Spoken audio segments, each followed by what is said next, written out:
This video is just for the review of important concepts. Our new unit is going to be on modeling with quadratics and quadratic inequalities. So these are just some things that we've learned in the past that we're going to use within the unit. Okay, so the first thing is we're just reviewing the quadratic formula and the opposite of b over 2a formula here that we were just using in the last unit to find the x-coordinate of the vertex of a parabola. So all this problem wants you to do is identify some information and then find the vertex and the axis of symmetry. So remember, when you have a quadratic, a is the first number, b is the second number, and c is the constant. So here a is 2, b is 2, and c is 1. The y-intercept when you have a quadratic that's in standard form is going to be the value of c, that constant, 0, 1. Remember, the x-coordinate of the y-intercept is always 0. We have to decide if this is a max or a min. Well, when I look at the a term here, which is 2, 2 is positive, which means your graph is going to open up, and that vertex is going to be a minimum. The reason why, again, is because your a value, which is 2, is greater than 0. It's positive.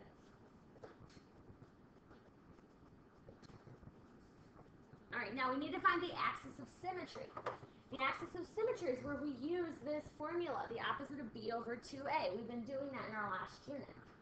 So if I take the opposite of b, which is negative 2, over 2 times a, that gives me negative 2 over 4, which is negative 1/2. So our equation will have an axis of symmetry at x equals negative 1/2. Now to find the vertex, we know the x-coordinate is going to be negative 1/2. I need to put that x value back into the original equation for x to find the y-coordinate. So I'll have 2 times negative 1/2 squared plus 2 times negative 1/2 plus 1.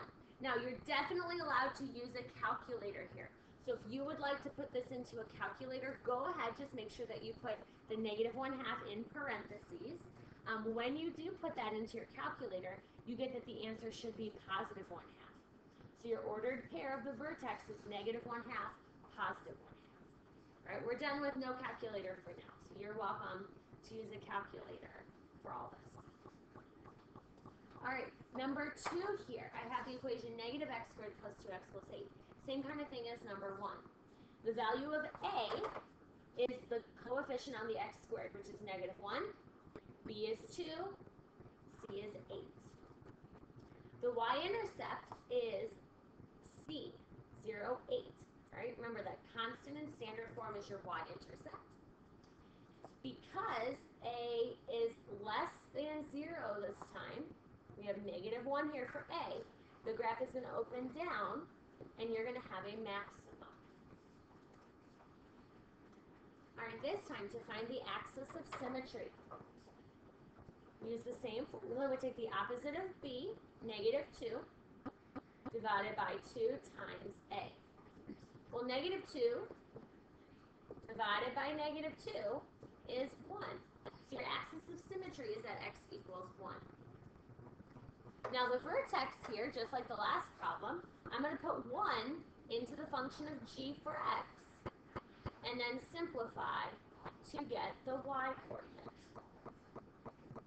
So negative, the quantity 1 squared is negative 1 plus 2 plus 8, which simplifies to be 9. Again, you're welcome to type that right into your calculator to get the value of y.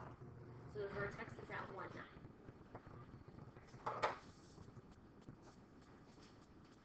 All right, so the next one is asking you to just think about parabolas and what you know about them. It says the possible numbers of x-intercepts for a quadratic function. What are they? Well, when you think about it, you could have no x-intercepts when you have a parabola. That means you have a parabola that never crosses the x-axis, so 0 real roots. Remember, that would mean you have imaginary roots. And we're just going to come up with a parabola that would not cross the x-axis. So it could look something like this. There's lots of ways you could draw that. Your parabola could also have 1 root or x-intercept, I'm going to draw -1 this time, but we would come up and touch the axis and come back down. So here you would have only one root. Or you could have two roots or x-intercepts where your graph comes down and through the axis twice. Okay? That's all that question's asking you for. Number 4 here is similar, but it's giving you certain parameters on what has to be true about the leading coefficient and the y-intercept. So here, when it's talking about a and c, remember, we're in standard form, ax squared plus bx plus c. A is the leading coefficient. So if a is less than 0, that means it's negative, and your graph is going to open down. All right, if c is greater than 0, that means c, the constant, is positive, which means the y-intercept is a positive number. And if I have two real roots, you're going to cross the x-axis twice. So you need to come up with a parabola that opens down, has a positive y-intercept, and two x-intercepts. So that could look something like this. I'm going to come through here. See how I have two x-intercepts and a positive y-intercept, and my parabola opens down.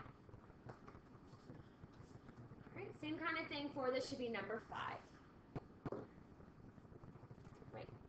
So this time it says A for standard form. You okay? You okay? Yeah.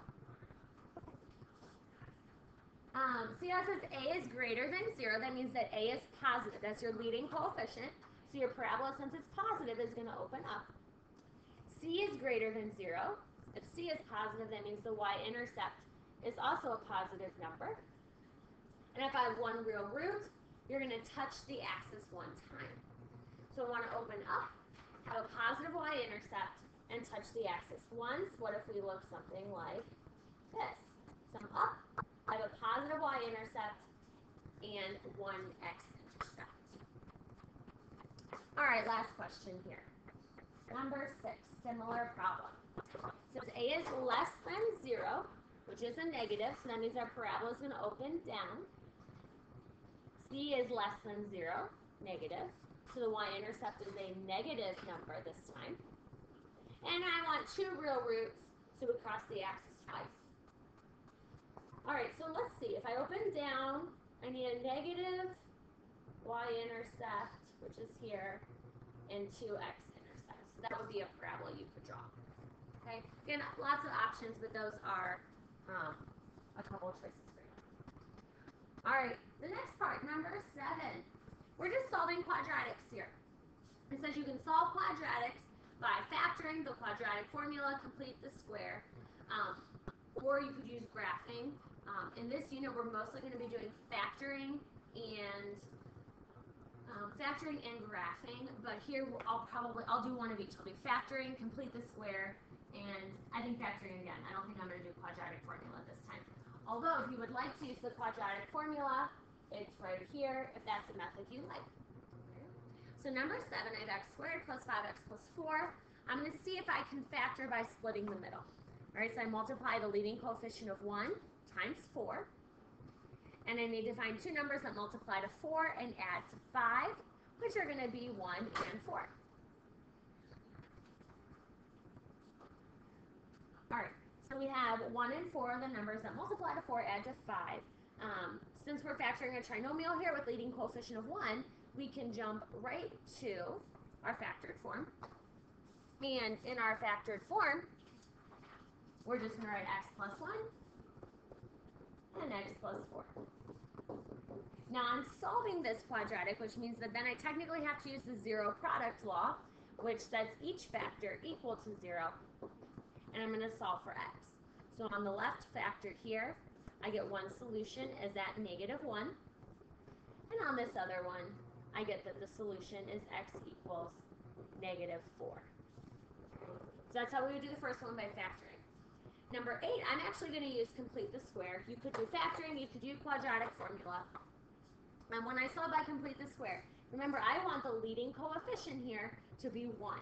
Right now I have -1. So on this one, it's a little different than what we did in the last unit. We need to divide everything by -1. When I divide by -1, I'm left with x squared minus 6x plus 9 equals 0. Now remember, our job is to get x by itself. So I'm going to start by moving 9 to the other side. And I'll have x squared minus 6x plus our box equals -9 plus a box. To fill in the box, you take half of the middle number and square. So that'd be -3 squared, which is 9. And now our left-hand side factors. It always factors into two binomials that are the same. So we skip to the x minus 3 squared. And look at the right-hand side. -9 plus 9 equals 0. So here to get x by itself, if I'm solving this, I end up taking the square root, which will be x minus 3 equals, the square root of 0 is technically plus or minus 0, but it doesn't really make a difference there with that. So if I add 3 here, I'll have 3 plus 0 equals 3. So this quadratic only has one solution of 3. You would get the same thing if you did quadratic formula, or if you solved by factoring on that one. Because it's rational, you can solve by factoring. All right, number 9, I'm going to factor again here. It looks like I only have 2 terms, so I'm actually going to factor by GCF. I'm going to divide -4x out of both terms. And what's left when I do that is x minus 3. Because I'm now in factored form, I can set each factor equal to 0 and solve for x.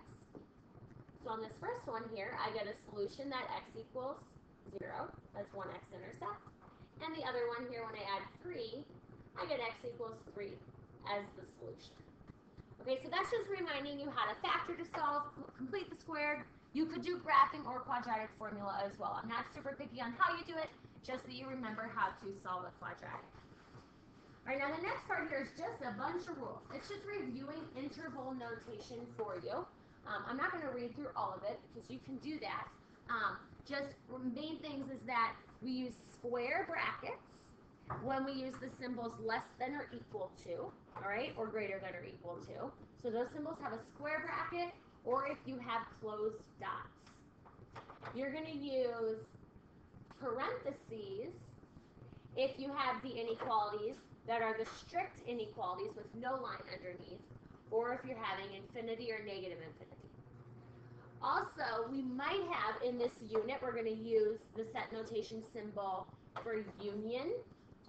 Now union, we'll talk about it when I do the example here, but union means when there's like 2 parts to the domain, which you'll see in a second. And then there's this last symbol here, a circle with a line through it. It's called the empty set, which again, we will see in the next examples. So all we're going to do here to finish the practice is to write the interval, or the domain here, in interval notation. Okay. So I'm actually going to start with B, then I'll go back to A. In B, it's a little hard to see, but you have two closed dots, and we're shaded in the middle here. Well, because I have a closed dot, and I have one segment, I'm going to start with a square bracket. That endpoint's at 3, and my interval goes until 5. There's another closed bracket there because we have another endpoint. Now, when I look, I'm going to go back to A now. I have the word or. In math, the word or has a math symbol called union. All right, the word and is a different symbol. All right, so if I have a union here, that means I'm going to have 2 intervals that are going to have the symbol U, union, in the middle. So I need to write an inequality for x is less than -2.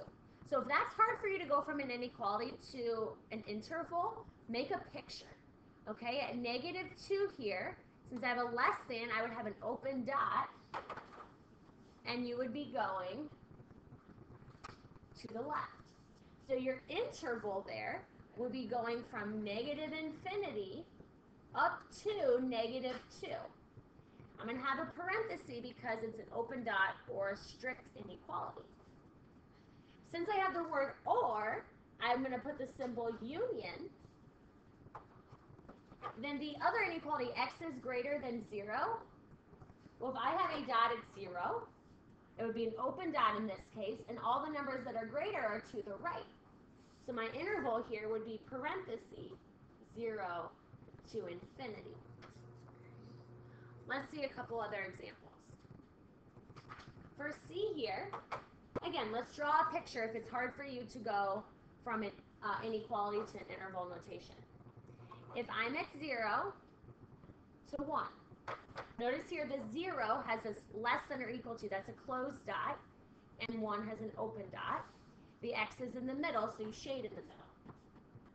If you wrote your inequality, since the 0 has a closed dot or less than or equal to, it gets a bracket, and our interval goes until 1 with a parenthesis because of the open dot.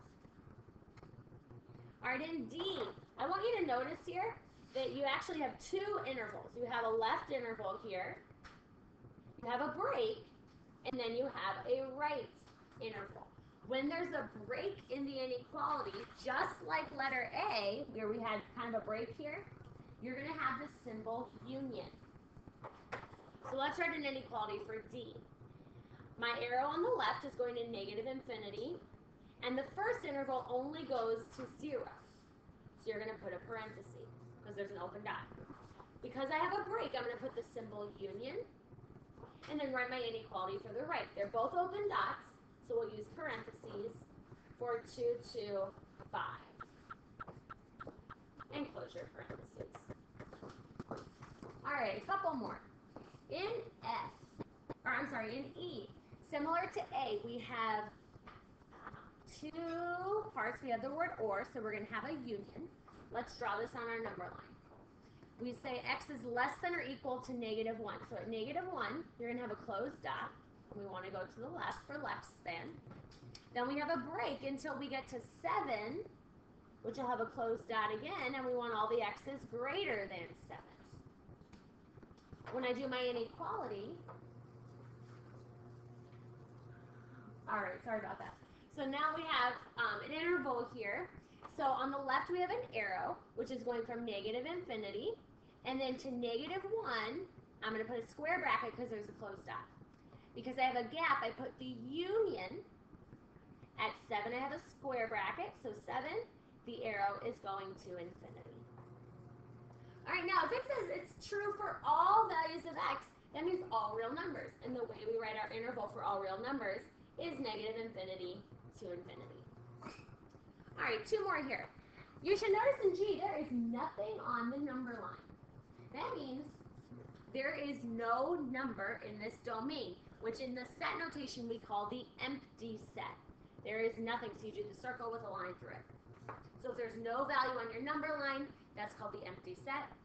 In H, it's darkened in along the entire number line, which is similar to F. That means all real numbers are solutions, which would be negative infinity to infinity. All right, that's it for today. Check the key on Canvas, but you guys should be okay. We'll start with quadratic modeling next